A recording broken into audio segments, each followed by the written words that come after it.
Olá, boa noite. Veja no Brasil TV desta quinta-feira, dia 26 de maio. A Polícia Federal abre inquérito para investigar a morte de um homem imobilizado no porta-malas de um carro da Polícia Rodoviária Federal, cheio de fumaça, no Sergipe. No Rio, uma força-tarefa prende policiais militares investigados por sequestro e tortura. O uso obrigatório de máscaras nas escolas municipais voltou a valer em Itanhaém, no litoral de São Paulo. E ainda, a história do homem que recebeu um Pix por engano de R$95 mil e devolveu o dinheiro. Agora no Brasil TV.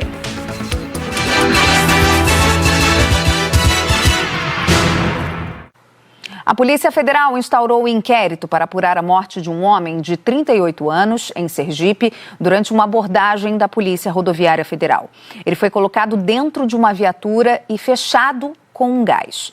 O laudo do IML já confirmou que a morte do Genivaldo foi causada por asfixia. A fumaça hoje no bloqueio da BR-101 de Umbaúba, sul de Sergipe, era um pedido por justiça. Foi uma tortura, um assassinato, uma grande covardia. As vias foram fechadas com pneus pela comunidade, revoltada com a morte de Genivaldo de Jesus Santos, de 38 anos. Ontem, por volta das 2 da tarde, ele foi abordado nesse mesmo trecho da BR pela Polícia Rodoviária Federal.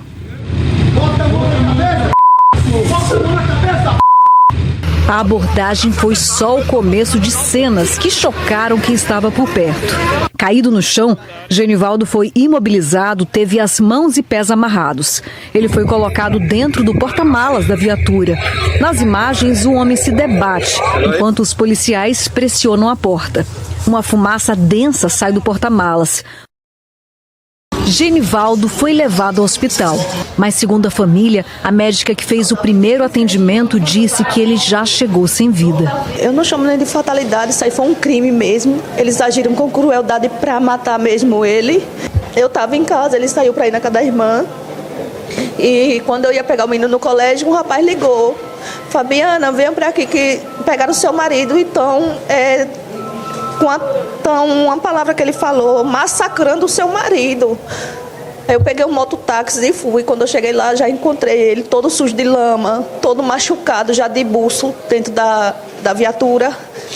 Quando eu encostei no carro, passei mal de tanto spray de pimenta que tinha. Ontem, em nota, a Polícia Rodoviária Federal informou que Genivaldo resistiu ativamente à abordagem de uma equipe da PRF e que, em razão da agressividade dele, foram empregadas técnicas de imobilização e instrumentos de menor potencial ofensivo para sua contenção. A família fez um boletim de ocorrência e contesta a nota da PRF. Diz que Genivaldo tinha esquizofrenia há mais de 20 anos, mas não é. O Instituto Médico Legal de Sergipe informou que a causa da morte foi insuficiência respiratória aguda e asfixia mecânica. A Polícia Rodoviária Federal ainda não explicou o que provocou a fumaça que saía de dentro do porta-malas em que Genivaldo foi colocado. O Instituto Médico Legal coletou material biológico e encaminhou para o Instituto de Análise e Pesquisa Forense para saber qual foi a substância que asfixiou Genivaldo. A PRF só informou que foi aberto um procedimento disciplinar para averiguar a conduta dos policiais envolvidos. A Ordem dos Advogados do Brasil em Sergipe também acompanha o caso. Não é esse tipo de proteção que a sociedade espera da polícia. Nesse momento, além de disponibilizar a estrutura da OAB à família da vítima e acompanhar atentamente as investigações, a OAB já expediu ofício à PRF para obter maiores informações, designar uma reunião e solicitar que todo amparo seja oferecido aos familiares. A Polícia Federal informou que já iniciou as diligências para a investigação do caso e que trabalha para esclarecer o ocorrido o mais breve possível. Policiais rodoviários federais fizeram um protesto hoje de manhã em várias cidades do país. O Fábio Castro acompanhou em Goiânia. Boa noite para você que acompanha o Brasil TV. Aqui em Goiás, os agentes fizeram uma assembleia geral na frente do prédio da Superintendência da PRF, que fica no setor marista, em Goiânia. Segundo eles, o ato foi para alertar a sociedade sobre os prejuízos acumulados pela categoria nos últimos anos, para decidir ações que serão tomadas. Os policiais dizem que mesmo com os resultados na área de combate ao crime, segurança nas estradas, com redução de acidentes, feridos e mortos, ao longo da última década, o governo federal Federal não valoriza o trabalho da Polícia Rodoviária Federal. Eles apontam ainda perdas salariais que superam os 20%. Os agentes pedem, entre outras coisas, a reestruturação da categoria. Voltamos aos estúdios do Brasil TV.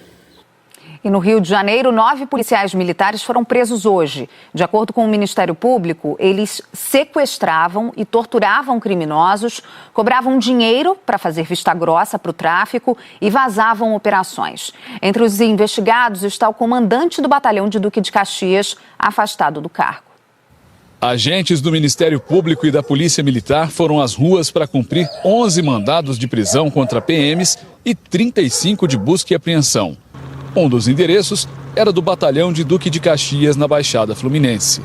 Entre os investigados estão o comandante do batalhão, o tenente-coronel André Araújo de Oliveira, que foi afastado hoje, e o chefe do Serviço de Inteligência, o capitão Anderson Santos Orrico. Na sala do capitão, os investigadores apreenderam R$37 mil em dinheiro vivo e que teria vindo do crime, segundo o MP. Na casa dele, encontraram mais R$96 mil. Eles não eram alvo de mandados de prisão. Pelo menos 9 PMs foram presos.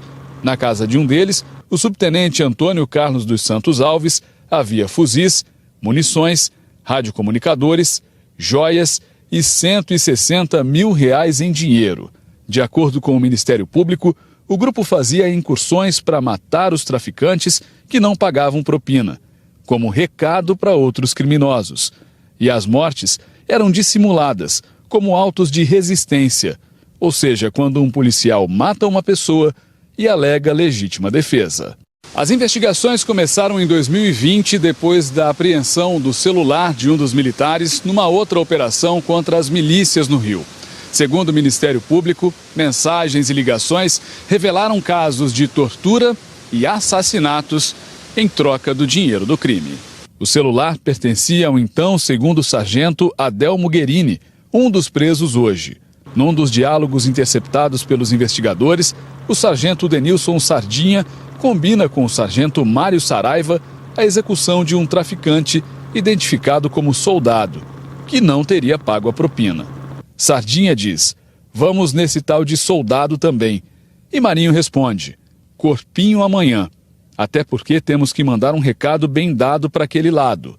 Os investigadores afirmam ainda que em abril de 2020, os militares prenderam o chefe do tráfico das favelas do Pavãozinho e do Cantagalo, na zona sul do Rio, e exigiram R$1 milhão para que ele fosse liberado. Nesta conversa, o sargento Adelmo Guerini diz que está com um traficante na mão. Em seguida, manda o número 1 ao lado de um emoji de milho, o que significa o valor de R$1 milhão de propina, segundo o MP.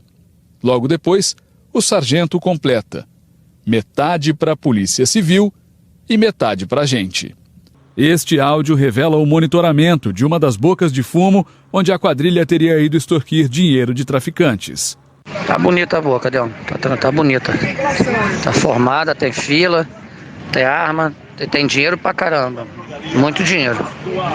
Eles estão lá em cima na barraquinha de madeira e a barricada tá molinha de atravessar ela. De acordo com o MP, os policiais tinham 2 grupos de mensagens.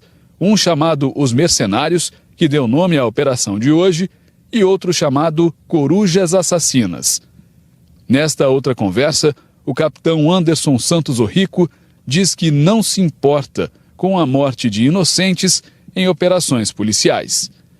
Um inocente a mais, um a menos, tanto faz. A gente tinha preocupação de cumprir essa operação o quanto antes, porque são pessoas que são muito perigosas. Então a gente precisa tirar da rua, a gente precisa deixar que as populações onde esses denunciados estão lotados nesses batalhões, elas possam realmente estar diante de policiais militares que exerçam de forma correta seu papel. Em nota, a Polícia Militar do Rio de Janeiro afirmou que está colaborando com as investigações e que não compactua com os desvios de conduta. Também disse que afastou o comandante do batalhão de Duque de Caxias, visando a isenção no andamento do caso. Sobre o áudio em que os militares comentam que vão dividir o dinheiro com a Polícia Civil, a corporação disse que as afirmações não passam de ilações sem comprovação e reforçou que a Polícia Civil não foi alvo da ação e que o conteúdo desqualifica a imagem da instituição. Nós ainda não conseguimos localizar a defesa dos suspeitos.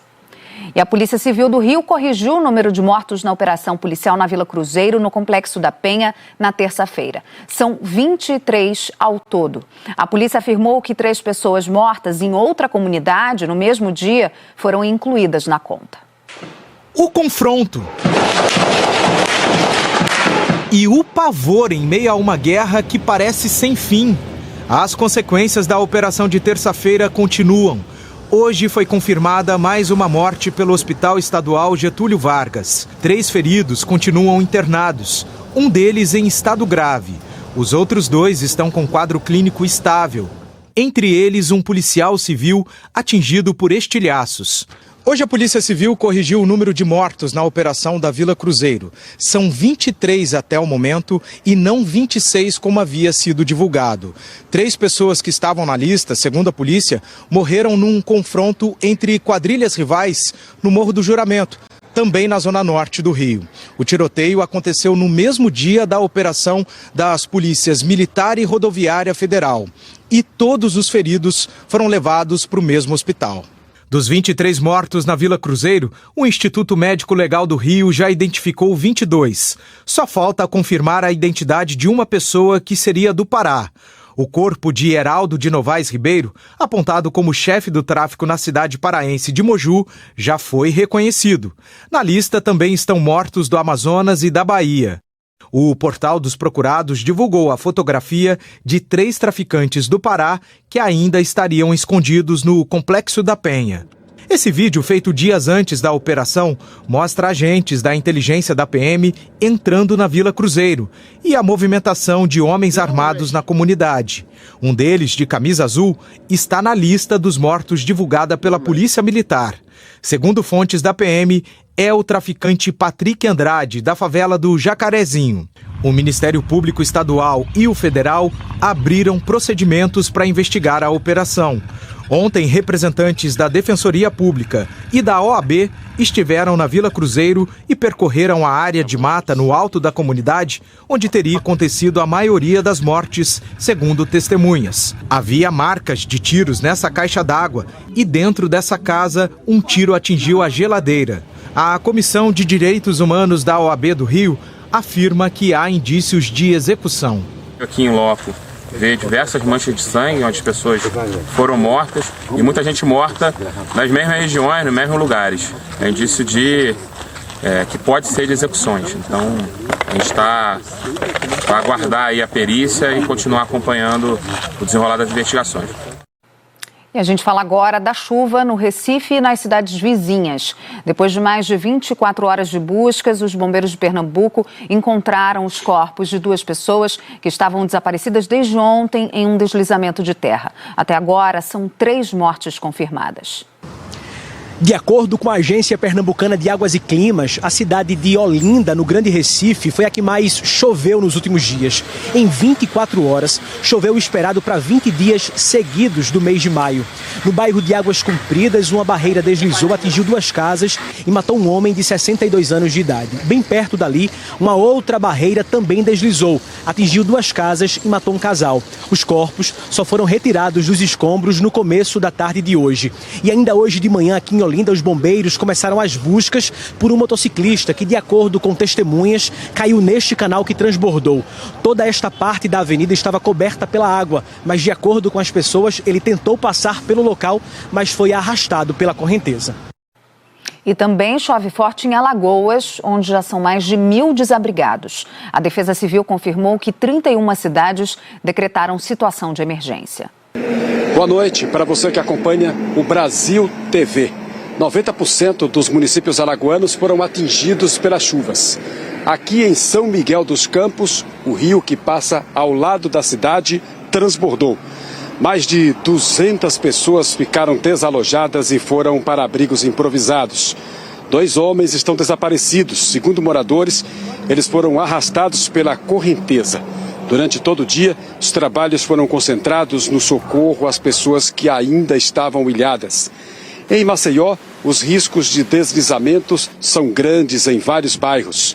A Defesa Civil monitora 570 pontos na capital. A orla de Pilar, na região metropolitana, amanheceu inundada pela Lagoa Manguaba, deixando a população preocupada. O município de Joaquim Gomes também está sendo bastante castigado pela chuva. Um ginásio foi disponibilizado para receber as famílias desalojadas. Em todo o estado, já são mais de 1.000 pessoas desalojadas e desabrigadas. Voltamos ao estúdio do Brasil TV. O novo boletim Infogripe, divulgado hoje pela Fiocruz, confirma a tendência de aumento dos casos de Covid em todas as regiões do Brasil. De acordo com os pesquisadores, o coronavírus foi responsável por quase metade dos casos, diagnosticados, claro, de síndrome respiratória aguda grave. Isso nas últimas 4 semanas. 18 das 27 unidades da federação apresentam essa tendência de aumento dos casos de Covid. E a Fiocruz ainda alerta que a Covid representa sozinha 84% das mortes por síndrome respiratória aguda grave em todo o país. Em Itanhaém, litoral de São Paulo, o uso obrigatório de máscaras nas escolas municipais voltou a valer. A medida é temporária como forma de prevenção e foi adotada depois da confirmação de casos da Covid em alunos e professores de 3 unidades da rede municipal. Eles estão mais uma vez assim, mascarados, e parece que aprenderam bem a lição. A gente protege o próximo e protege a gente. Todo mundo fica melhor prevenido e fica bem mais, seguro. O decreto publicado na terça-feira está na parede da escola Professora Eugênia Pita. A decisão vale para as 42 escolas municipais de Itanhaém. Dentro das salas de aula, a máscara voltou a ser obrigatória. Nos ambientes abertos, como os pátios, não. Essa é uma medida temporária de prevenção ao contágio e à transmissão do coronavírus, ainda sem previsão de acabar. A decisão foi tomada depois que 3 escolas municipais em Itanhaém fecharam por causa de casos de Covid-19. Até agora, mais de 20 pessoas testaram positivo nessas unidades, entre profissionais de educação e também alunos. A obrigatoriedade só vai ser dispensada no caso de um aluno com alguma deficiência que impeça o uso da máscara, mediante apresentação de declaração médica. As crianças abaixo dos 5 anos também não precisam usar. A Secretaria de Educação recomenda que as escolas particulares adotem o uso das máscaras e reforça a importância da vacinação. O reforço à vacina é extremamente importante porque nós sabemos que ela vai perdendo aí a potência de proteção, né? Então a gente faz um apelo que todos voltem, completem o seu esquema vacinal. Mesmo que para alguns seja incômodo, quem se conscientiza se protege. Eu acostumei não usar máscara, mas eu tô acostumando a usar máscara agora. Ficar com máscara é meio entediante, fica bem sem ar, mas é bem importante por causa do coronavírus. Em Sobradinho, no Distrito Federal, um colégio particular suspendeu as aulas em 3 turmas, também por causa da Covid. 96 alunos foram afastados por 1 semana. O colégio é o Instituto São José. A direção explicou que esses alunos fizeram uma viagem pedagógica no dia 17 e aí na volta 3 estudantes testaram positivo e outros apresentaram sintomas gripais. Por isso a decisão de afastar todas as 3 turmas. Os estudantes só devem retornar às aulas na próxima semana. A direção da escola também enviou um comunicado aos pais recomendando a utilização de máscaras. A superlotação provocou um surto de infecções em 3 unidades de uma maternidade-escola em Fortaleza. Larissa Vênia tem as informações. Olá, a maternidade escola Assis Chateaubriand, aqui em Fortaleza, vive um surto de infecção em 3 unidades neonatais. Segundo o hospital, os bebês estão estáveis, mas precisam de um cuidado maior. E é necessário, nesse momento, reduzir a quantidade de nascimentos de bebês prematuros que precisem de uma UTI neonatal. Segundo a direção da maternidade, esse problema foi causado pela superlotação que atinge a maternidade há vários meses. Por exemplo, hoje existem 28 bebês internados na MEAC e essa quantidade representa 130% da capacidade de ocupação de leitos UTI neonatal. De acordo com a direção ainda, o Ministério Público Federal, as secretarias de saúde do estado e do município e também o Conselho Regional de Medicina já foram alertados diversas vezes sobre esse problema da superlotação. Por causa disso, o atendimento foi restrito a pacientes que estejam reguladas pela central de leitos do município. As demais pacientes, as demais gestantes, a orientação é que procurem outras maternidades. Larissa Wênia para o Brasil TV. E a seguir, os preparativos para a festa do Divino Espírito Santo e das tradicionais cavalhadas em Goiás.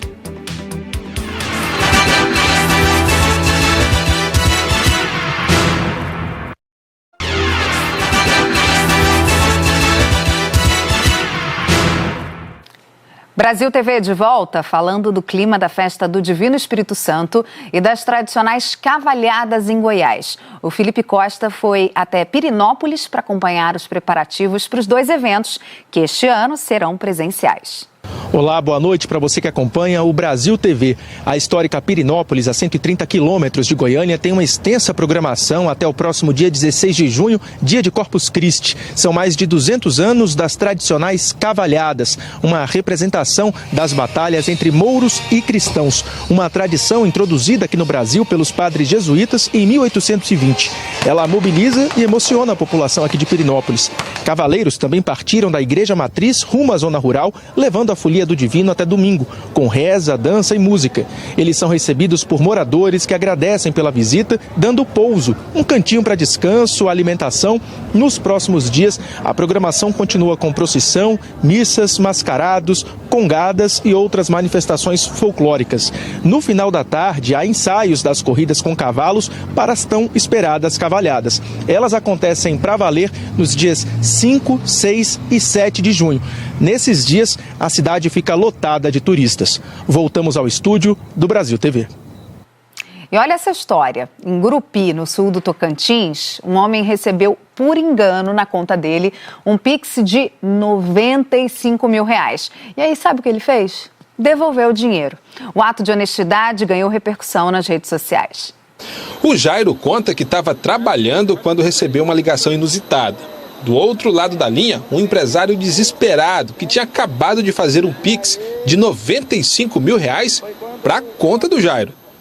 O auxiliar de serviços gerais ficou sem saber o que fazer, já que a conta que o dinheiro caiu estava inativa. Teve que baixar o aplicativo novamente para ter acesso ao valor. Qual foi a tua reação na hora que você pegou o celular e viu lá os 95 mil? Fiquei um pouco nervoso, assim, e ao mesmo tempo feliz, porque eu sabia que esse dinheiro ia ser retornado, porque eu sou uma pessoa do bem. O Jairo diz que nunca esperava passar por uma situação dessa. E o ato de honestidade repercutiu nas redes sociais. Ele virou celebridade da noite para o dia. Muitas pessoas me parabenizando, amigos, colegas, as redes sociais bombando, muitas mensagens, até mesmo no privado. Toda hora eu vou lá e tem muitas mensagens. Os colegas de trabalho acompanharam a missão do Jairo para devolver o dinheiro.